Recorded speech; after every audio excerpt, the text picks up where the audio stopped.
toutes ces réponses claires et précises. Nous allons passer maintenant donc, à la deuxième présentation de Dieter Van Welligem. Dieter, à toi la parole. Oui, bonjour tout le monde. Est-ce que tu peux avoir le premier slide, s'il vous plaît? Donc, dans cette partie, je vais élaborer exactement sur le lien qui existe entre la performance environnementale et sociale des entreprises, en bref, ce qu'on peut dire donc la RSE, et en fait les accès des entreprises aux ressources financières fournies par les investisseurs responsables. Et donc, plus particulièrement, je vais préciser le lien entre la RSE et le coût du capital de l'entreprise. Car simplement dit, plus qu'une entreprise doit payer aux fournisseurs de capital, plus restreint est son accès à la finance. Mais pour commencer, je vais peut-être en 2 slides couvrir les principes clés de l'investissement classique ou conventionnel, car ça va faciliter largement en fait, mon discours sur l'investissement durable après. Donc, dans l'investissement conventionnel, on a un investisseur qui va d'abord faire une analyse financière pour déterminer sous quel terme il ou elle va investir dans une entreprise ou projet. Cette analyse sert d'abord à évaluer la viabilité d'un projet d'investissement et deuxièmement, surtout, de déterminer quel retour serait acceptable pour l'investisseur vu le profil de risque des flux financiers rendus par le projet. Un investisseur, il va uniquement investir dans des projets pour lesquels il estime d'obtenir un retour supérieur à ce qu'il attend comme minimalement acceptable vu le risque. Ce qui rend l'analyse financière encore plus complexe, par contre, pour un investisseur externe, c'est bien sûr l'asymétrie d'information qui existe entre lui et l'entreprise. Simplement dit, l'entreprise et ses dirigeants savent normalement plus sur la qualité intrinsèque d'un projet que l'investisseur, et ce dernier peut toujours craindre que l'entreprise dessine une image trop favorable d'un projet. Mais pour maîtriser ce risque lié à l'information asymétrique, l'investisseur peut faire recours à des intermédiaires, comme des fonds d'investissement et des banques, qui vont non seulement faciliter l'investisseur de se diversifier, mais qui surtout ont plus d'expertise et de ressources pour faire une analyse financière profonde de l'entreprise. Prochain slide, s'il vous plaît.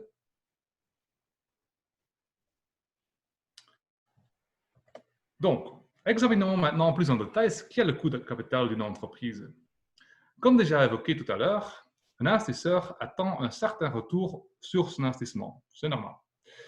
Ce qu'on appelle le coût du capital est rien d'autre que le taux de rentabilité attendu par un investisseur comme un actionnaire ou un créancier.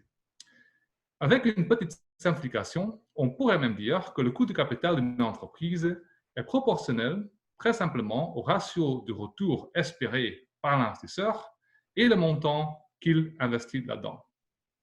Plus il y a d'écart entre le taux estimé et le montant investi, plus élevé est le coût du capital de l'entreprise. En plus, il y a un principe fondamental en finance qui dit que plus un investisseur aperçoit du risque dans un projet, plus élevé sera le taux de rentabilité qu'il va attendre ou demander. Et un investisseur rationnel va, en fonction du risque estimé, ajuster exactement son montant investi pour obtenir le taux de rentabilité qu'il attend d'un projet. Donc, plus de risques, moins l'investisseur sera prêt à investir dans un projet et plus élevé sera le coût du capital pour l'entreprise. On peut illustrer tout ça par un petit exemple. Un investisseur qui veut participer dans les capitaux propres, par exemple une entreprise, et donc il veut devenir actionnaire, va être prêt à payer un certain prix pour une action aujourd'hui, en attendant de recevoir le dividende et de pouvoir revendre l'action pour un prix plus élevé dans le futur.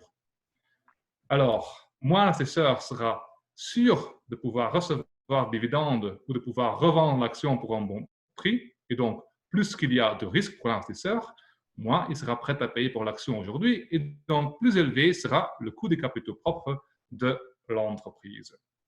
Donc, un lien très important entre le risque et le coût de capital. Prochain slide, s'il vous plaît. Bon, retournons maintenant à l'investissement responsable.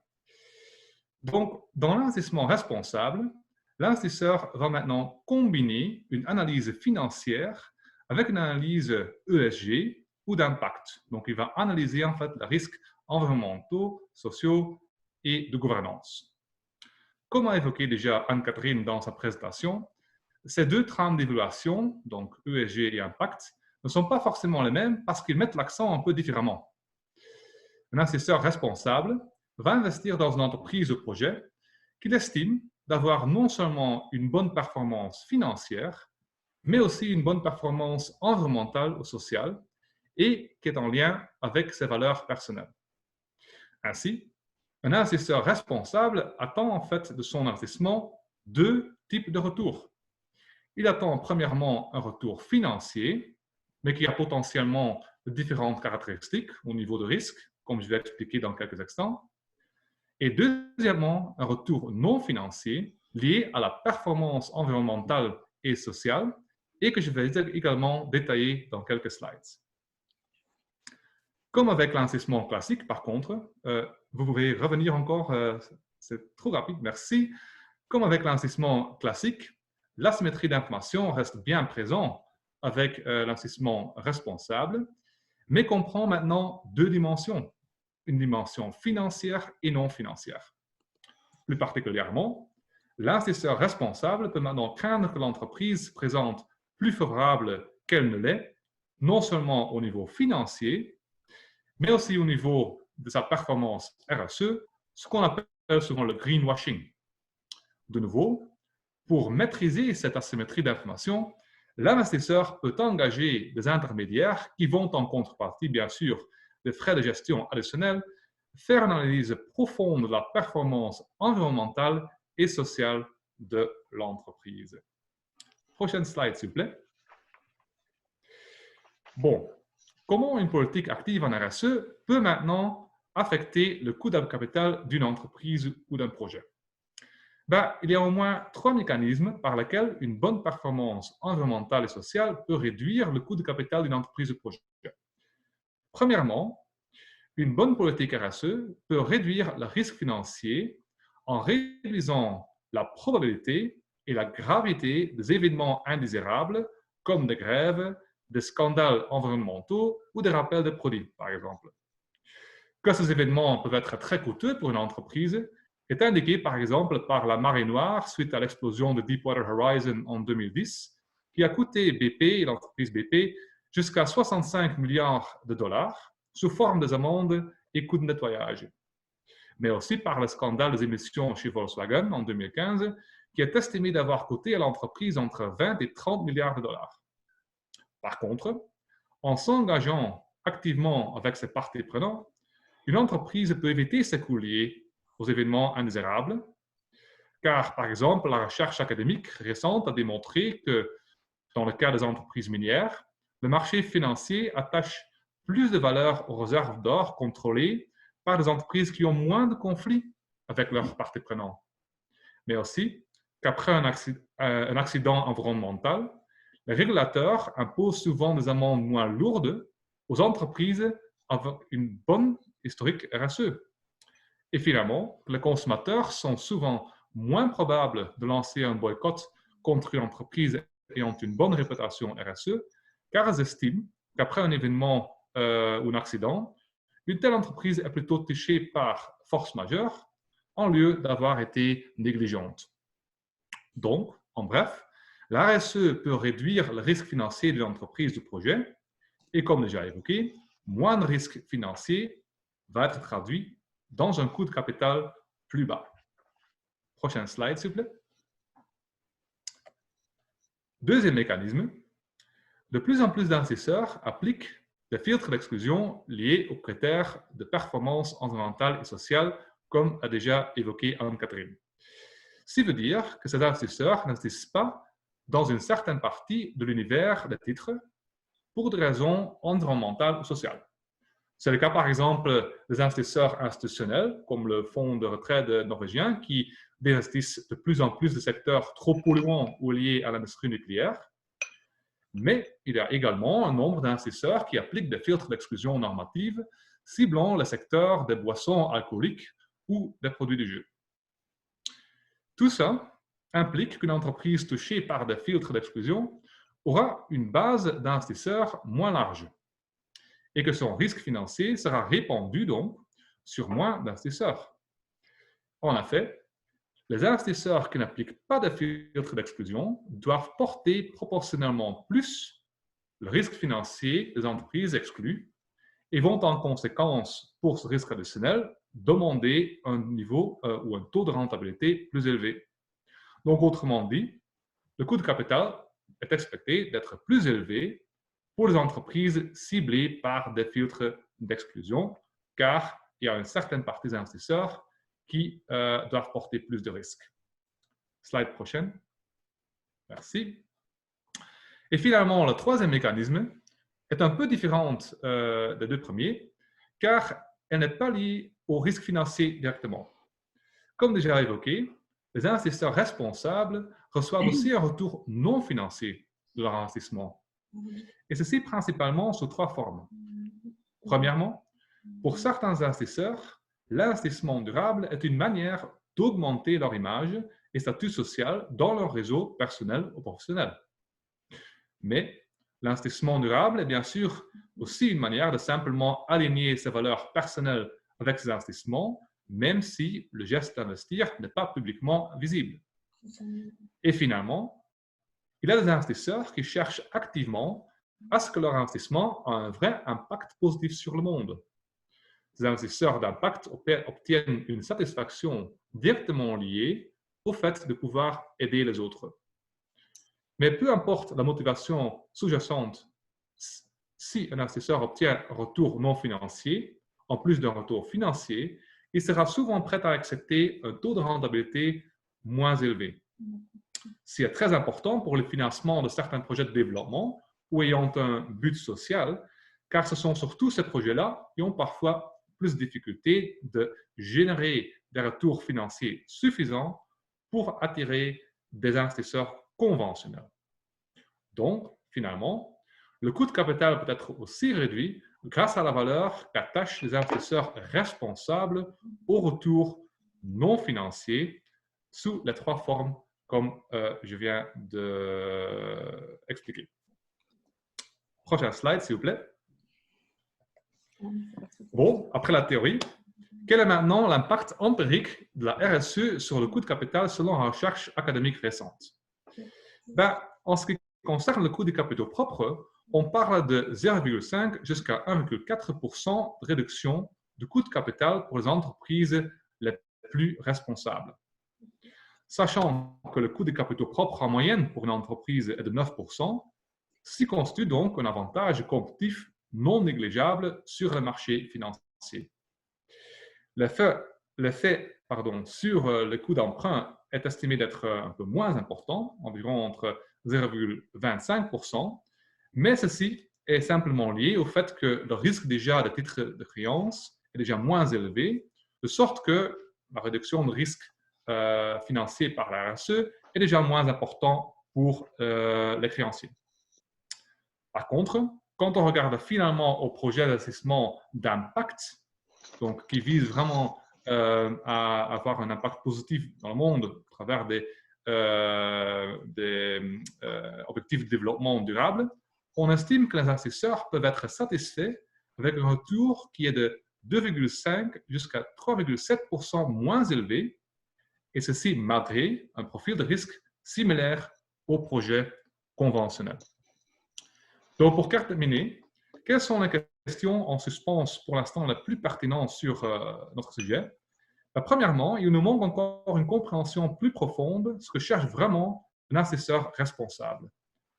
Comment fait-il, par exemple, le trade-off entre le retour financier et non financier? Et quelle est l'importance qu'il attache au véritable impact positif en comparaison avec les bénéfices d'image sociale ou d'alignement avec ses valeurs personnelles?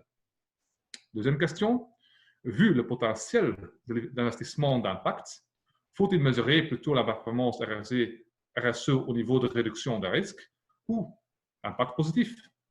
Et finalement, si on prend comme point de départ que l'investisseur valorise les retours financiers et non financiers, comment doit-on modifier le modèle de valorisation utilisé dans le monde professionnel? Voilà.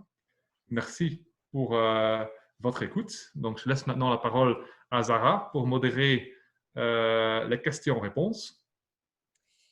Oui, merci Dieter. Alors, donc, merci à vous tous pour toutes vos questions donc, intéressantes. Je pense malheureusement nous sommes limités par le temps et nous allons pouvoir répondre donc, à quelques questions donc, déjà posées au départ.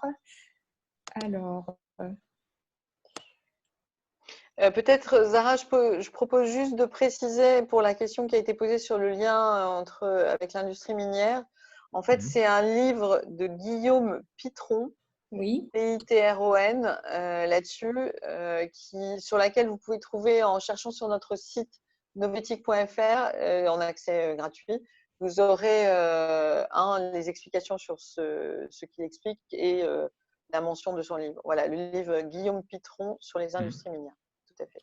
Et il y a également en fait un papier de Witold Hennis à l'université de Wharton qui a écrit exactement un papier sur la valeur qu'attachent les investisseurs en fait aux réserves d'or contrôlées par les entreprises plus responsables. Et donc, c'est en anglais bien sûr. Donc, c'est un article paru en fait dans la Strategic Management Journal.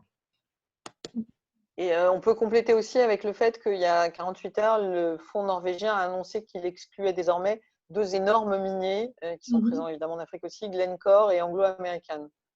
Alors, voilà. c'est au départ à cause du charbon, mais vous voyez la déflagration présente et surtout depuis 20 ans, les exclusions adoptées par la Norvège sont en fait appliquées par beaucoup d'autres investisseurs dans le monde. Exactement. Donc là, on a un changement, enfin, ils amorcent un changement de modèle absolument radical sur l'extraction minière, ce qui évidemment là a un impact considérable sur la tech. Et ce qu'on espère surtout, c'est que en fait, la partie, par exemple, du marché qui exclut ou qui applique cette exclusion, en fait, un jour devra suffisamment large pour avoir un impact sur le coût de capital considérable, de sorte que les entreprises vont être motivées par des motivations financières, simplement, de devenir plus responsables. Et quand un fonds d'investissement comme le fonds de retraite norvégien, en fait, donc désinvestit de larges entreprises, comme par exemple Walmart aussi, en fait, dans le passé, ben, on voit déjà qu'il y a un fort impact, en fait, sur le prix d'action d'une telle entreprise. Et donc, ça démontre déjà que le coût de capital d'une entreprise peut être véritablement affecté par ce geste d'exclusion. Ok, merci. Alors, donc la RSE contribue-t-elle à la rentabilité de l'entreprise? Et partons, elle devient un enjeu d'image, pas plus pour les entreprises qui ont de fonds nécessaires pour la mise en œuvre des actions RSE. Pourriez-vous répéter encore la question, s'il vous plaît? Pardon, vous pouvez répéter la question juste encore une fois. Alors, la RSE contribue-t-elle à la rentabilité de l'entreprise? Oui. Donc, la rentabilité, oui, en fait. Donc, par contre, en fait, les résultats, en fait, sont moins, en fait, conclusifs là-dessus, en fait. Donc, il y a plus en plus de résultats qui démontrent que la RSE, globalement, a surtout un impact sur le risque. Donc, pourquoi pas, en fait, forcément sur les flux financiers même, donc en tant que niveau, parce qu'en fait, il y a souvent, en fait, un coût considérable, en fait, pour convertir une entreprise vers une voie véritablement durable. Et bien sûr, dans le futur, il y a parfois, en fait, une augmentation des ventes, par exemple, parce que l'entreprise peut attirer des consommateurs responsables, ou parce qu'en fait, l'entreprise peut économiser sur le coût de certaines ressources.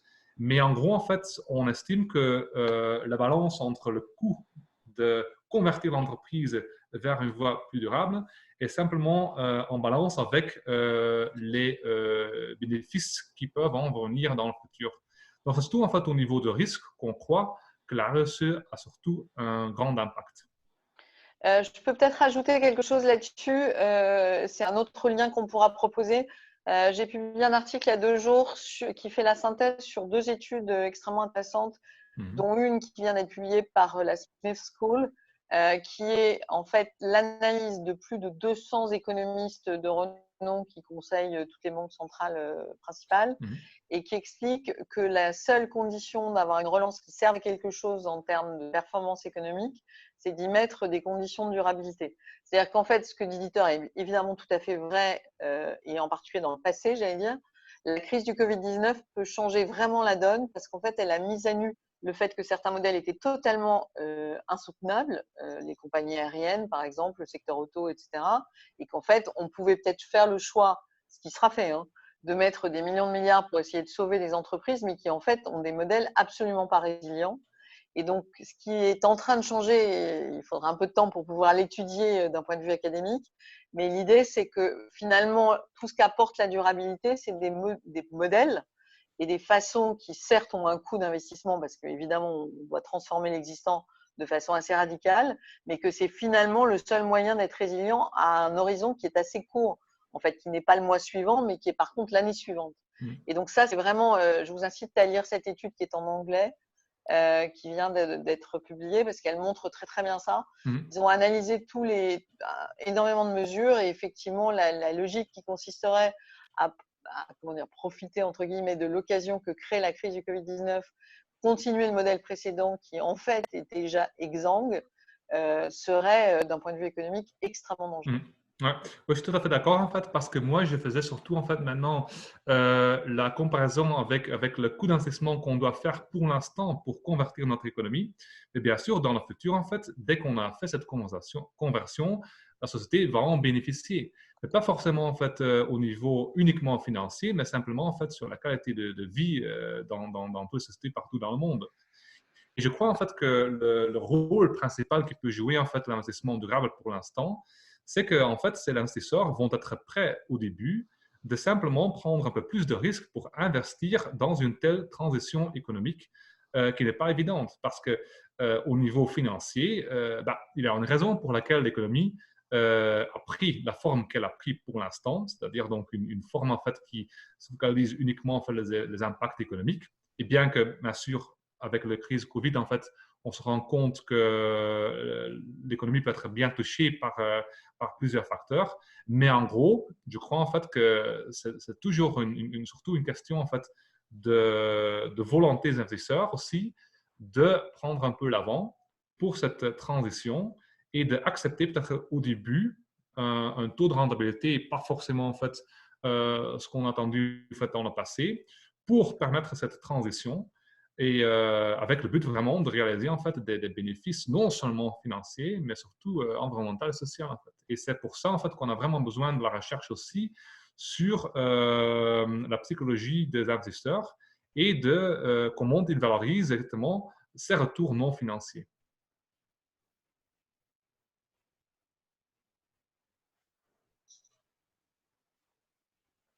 Y a-t-il encore une question?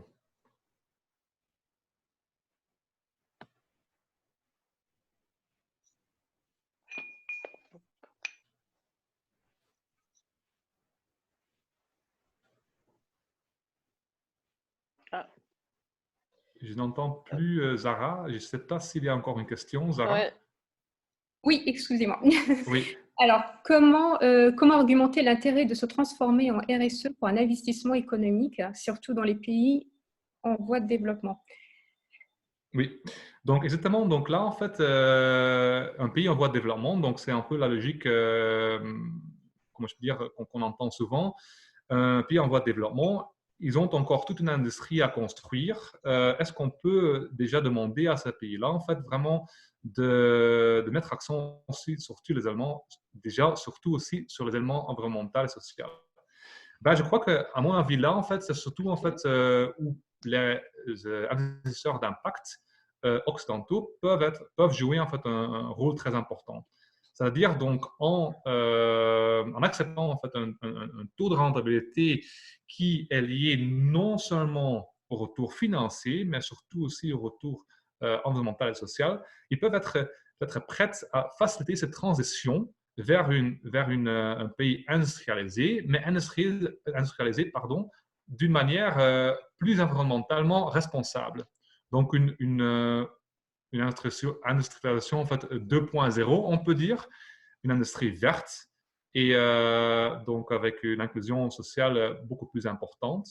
Mais je crois que évidemment, en fait, c'est pas évident parce que c'est comme toujours, en fait, quand les ressources économiques sont rares, c'est pas évident, voilà, de prendre en compte des facteurs de solidarité et des facteurs, en fait, de retour à la communauté. Et donc, voilà pourquoi, en fait, je crois que les pays en voie de développement peuvent vraiment bénéficier d'un mouvement et d'un mouvement d'investissement d'impact beaucoup plus large, stimulé surtout peut-être par l'Union européenne qui vient de lancer en fait une appel à études sur l'impact investment pour voir comment on peut faciliter le déroulement en fait en masse de ce type d'investissement.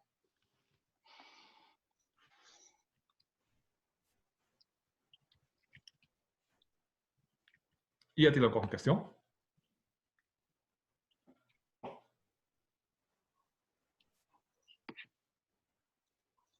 Zara? Zara, tu es en mute? Zara? Et là, c'est bon.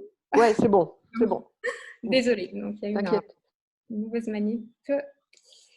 Alors, voilà, donc merci pour toutes ces réponses, Dieter et Anne-Catherine. Merci aux participants. Donc là, juste pour conclure sur ces deux sujets et en faisant référence donc, au contexte actuel du coronavirus, la situation donc, actuelle nous conduit irrémédiablement donc, à revoir les innovations sociales et environnementales, donc, ainsi qu'à organiser donc, une économie plus solidaire, axée sur le local avec une réelle prise en compte donc, de l'aspect durable, éco-durable, ce qui permettra donc, à mon point, donc, sans douter, de donner priorité donc, au financement des projets d'investissement d'impact, donc conduisant ainsi à un coût donc, de capital moins élevé. Il urge également donc, de combiner l'ensemble donc, des efforts des différents acteurs que nous sommes donc, pour donner une nouvelle direction à l'économie, non pas seulement du point de vue donc, du profit, mais aussi donc, et surtout du point de vue donc, de l'adéquation valeur financière et non financière. Donc, toutes ces mesures donc, conduiront indubitablement donc, à prioriser donc, des investissements dont la valeur économique et environnementale donc, prime sur les autres aspects. Et donc, le retour sur l'investissement environnemental et social donc, devrait être autant priorisé, sinon plus que le retour sur investissement financier. Donc, avec le Covid-19, donc, nous basculons dans une ère d'investissement responsable qui permet donc, de transférer des capitaux financiers ayant pour but donc, de faciliter non seulement la transition énergétique, mais aussi la transformation donc, géopolitique, économique, mais aussi sociale. Plus que jamais, donc il faudra être plus inclusive en favorisant donc l'investissement d'impact ainsi que l'investissement durable.